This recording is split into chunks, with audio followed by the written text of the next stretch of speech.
오전에 말씀드린 대로 오늘은 성만찬 예식을 합니다. 저희가 매월 첫 번째 주일 오후 찬양 예배 시간에 성만찬을 합니다.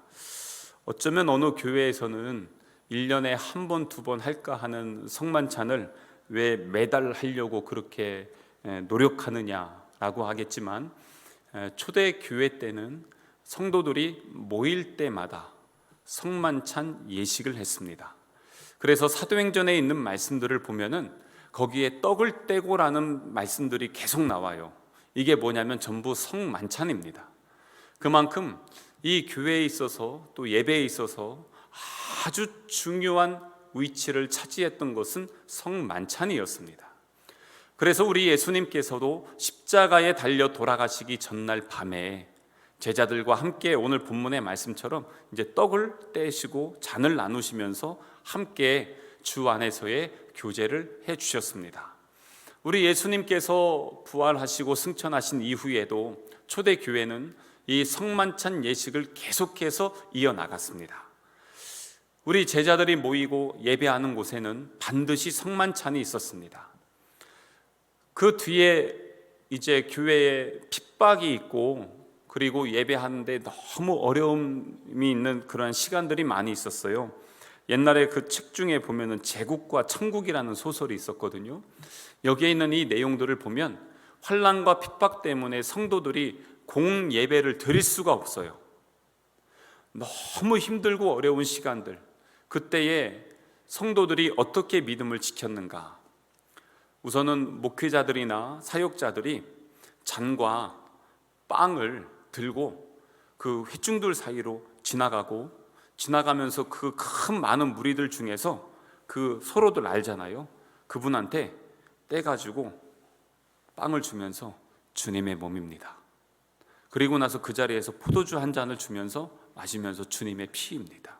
그러고 그냥 지나갑니다. 한밤중에 모일 때는 숲속의 깊은 곳에 들어가서 그 달빛이 있으면은 그 비치는 반대쪽 그 나무 뒤에 숨으면 내 모습이 보이지 않잖아요. 그렇게 성도들이 숨어서 대기하고 있는 것이에요. 그러고 있다가 이제 목사님이나 사제들이 오면은 그 순간에 오셔서 그 자리에서 바로 주님의 몸입니다, 주님의 피입니다, 먹고 빨리 도망가는 겁니다.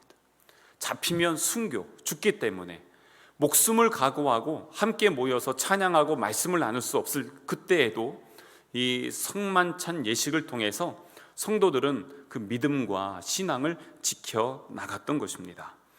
카타콤에서도 그랬어요. 지하의 음습한 곳에서 숨어 있으면서 거기에서도 아무것도 할 수 없을 때 그들은 이 성만찬을 통해서 함께 예배했던 것입니다. 제가 진짜 카타콤 있는 데는 아니지만 갔을 때 작은 카타콤 갔거든요. 저보고 살라고 하면 못 살 것 같더라고요. 왜냐하면 거기에서 양도 키우고 염소도 키우고 소도 키우고 그 젖 짜서 그거 먹고 그리고 거기에서 생활도 하고 학교도 하고 뭐 다 있는데 다른 데는 괜찮았는데요. 그 양 키우는데 그 옆을 지나가는데 냄새가 이게 환기가 안 되잖아요. 그러다 보니까 냄새가 생각보다 만만치가 않더라고요. 그리고 개인 가정들의 사생활이 대부분 다 노출되어 있습니다. 그러다 보니까 내 삶이 별로 없더라고요. 그렇게 힘들게 어렵게 믿음 생활하면서도 이 성도들이 마지막까지 지켰던 것이 바로 이 성만찬이었던 것이에요. 그만큼 이 성만찬은 우리에게 2000년 전 우리 예수님께서 십자가에 달려 돌아가시기 전날부터 지금까지 우리에게 주시는 하나님의 은혜와 축복의 통로였던 것입니다. 근데 여기에 보면은 주의해야 될 사항들이 있습니다. 이것을 고린도전서 11장에 보면은 그런 말씀들을 주세요. 고린도전서 11장에는 제가 한번 말씀을 좀 한번 이렇게 읽으면서 이렇게 할게요. 11장의 그 27절에 보면은 뭐라고 하냐면, 그러므로 누구든지 주의 떡이나 잔을 합당하지 않게 먹고 마시는 자는 주의 몸과 피에 대하여 죄를 짓는 것이니라. 그러니까 성만찬을 하는데 뭘 하냐면 그냥 과자 부스러기 하나 먹듯이 아니면 그냥 술 한 잔 걸치듯이 그런 식으로 참여하면 안 된다는 것입니다. 이 거룩함이 있고 진지함이 있는 이 성만찬 예식이 돼야 되는데 그냥 장난스럽게 그냥 늘 하는 것처럼 그렇게 참여하는 것은 아니라는 것을 말씀해 주고 있습니다. 만약에 이곳에 주님의 살이 있고 주님의 피가 있다고 한번 생각해 보세요. 우리가 그것을 그냥 허투루 참여할 수 있냐는 것입니다. 그리고 11 고린도전서 11장 28절에 보면 사람이 자기를 살피고 그 후에야 이 떡을 먹고 이 잔을 마실지니 라고 말씀하십니다. 뭐냐면 성만찬 예식을 하기 전에 먼저 자기를 돌아보라는 것입니다. 주님의 살과 주님의 피가 내 몸에 들어오는데 그 거룩함이 들어올 때 나의 죄와 부딪히진 않을까. 그래서 우리는요, 이 성만찬 할 때 늘 제일 먼저 하는 게 있습니다. 회개의 기도입니다. 회개의 기도를 하셔야 됩니다. 주님의 거룩함이 내 안에 들어와서 나의 몸은 주님의 거룩한 살과 피로 더러움은 없는지, 내 생각은 하나님께서 기뻐하는 그런 말씀으로 가득 찬 게 아니라 세상의 정욕으로 가득 차 있진 않은지, 내 입술에 주님의 살과 피가 머금게 될 텐데 내 언어와 내 생활은 어땠는가. 한번 이 성만찬을 하는 이 시간 이때에 먼저 회개하는 중심으로 주님 앞에 서야 된다는 것입니다.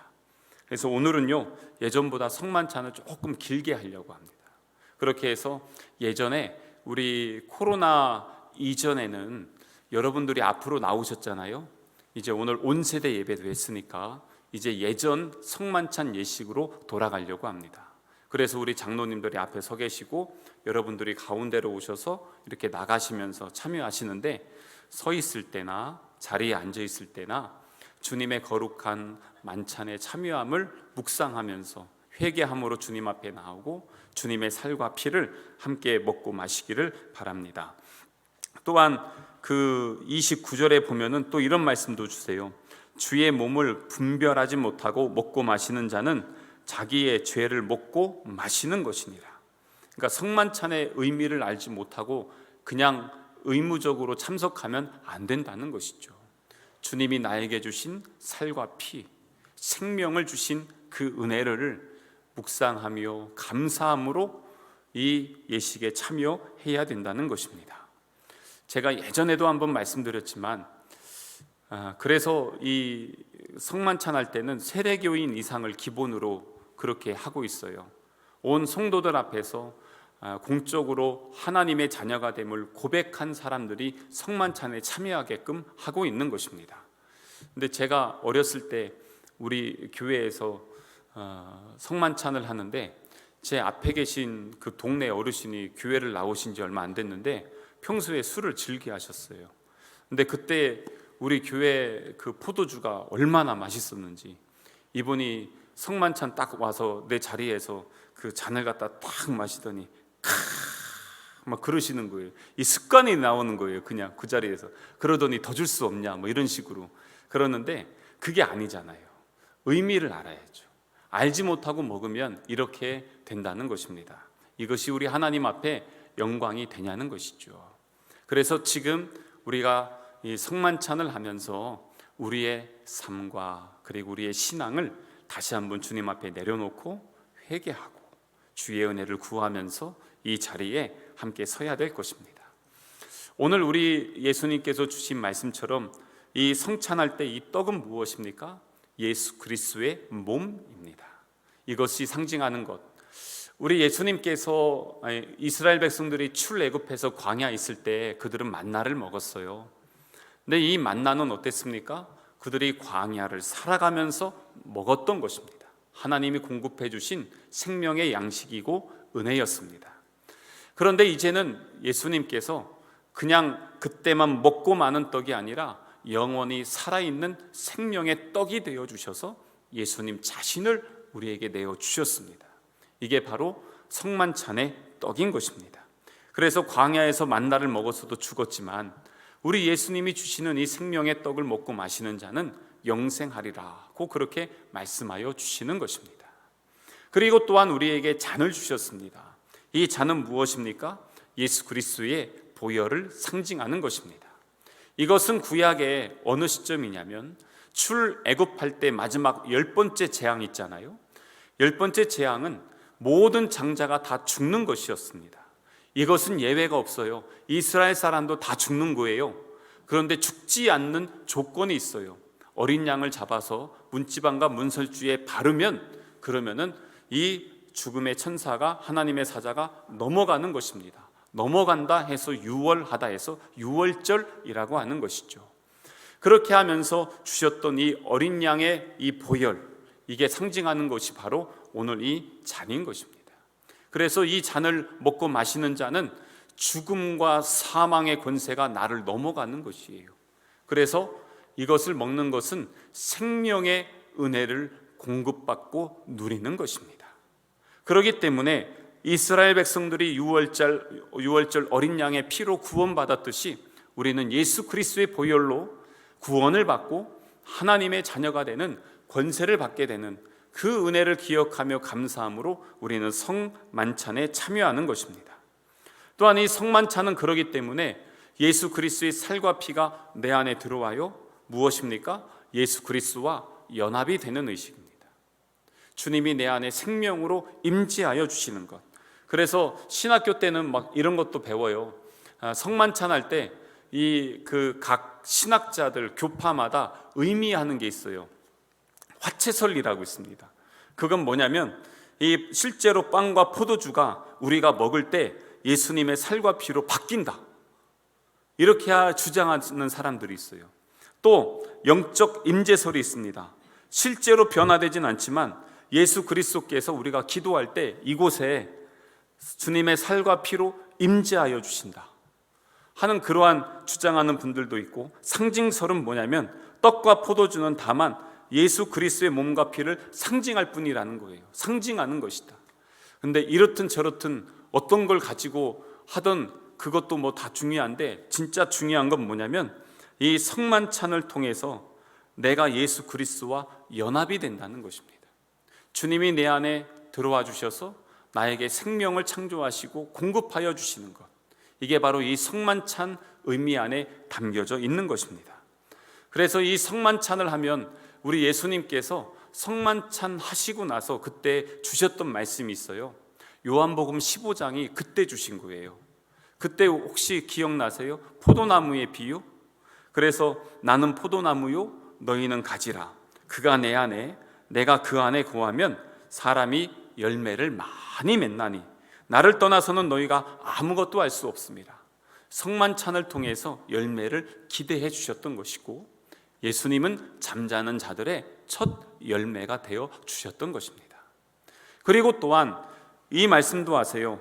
그 요한복음 15장의 그 바로 뒤에 너희가 내 안에 거하고 내 말이 너희 안에 거하면 무엇이든지 원하는 대로 구하라.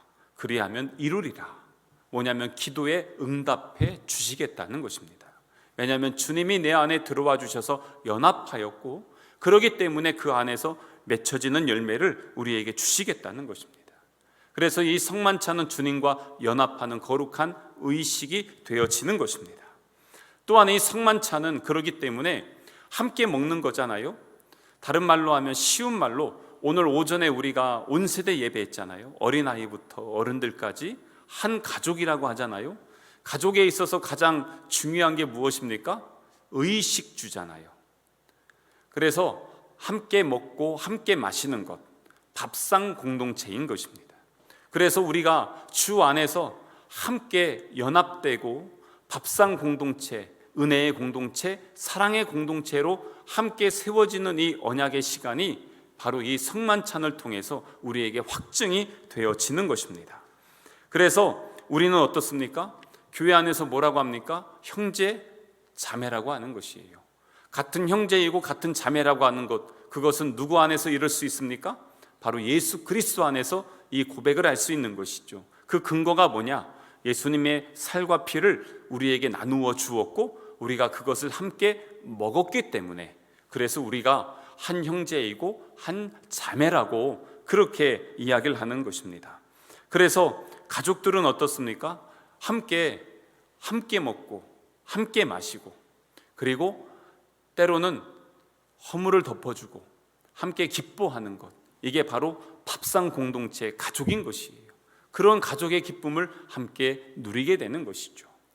게다가 마지막으로 하나가 더 있는데, 그것은 뭐냐면 이 성만찬을 통해서 우리가 먹는 것은 이 땅에서만 먹는 것으로 끝나는 게 아니라는 것입니다.